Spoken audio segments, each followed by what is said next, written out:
So today is the special day. We're making my favorite, one of my favorites. We're gonna make salsa today. We eat salsa every day, all day in my household. Eat it on everything, and when I mean everything, I mean everything. We eat it on tacos, burritos, you know, Mexican food, Latino food. But we also eat it on salad. We eat it by itself because it's that damn good. But we eat it on everything. We love it because it's fresh. It's a lot of vegetables, a lot of veggies.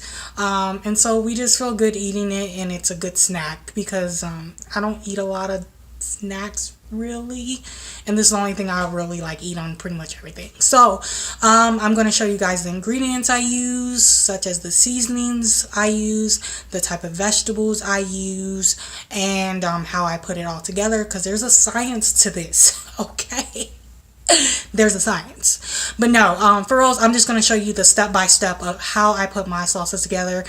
There's various different ways you can make salsa. I'm going to show you Tomboy Dru's way. This may not be your way. It may not be your grandma's way, your tia's way, but this is Tomboy Dru's way, and this is how I make it. I like my salsa to be chunky and not really saucy, although it is salsa means sauce.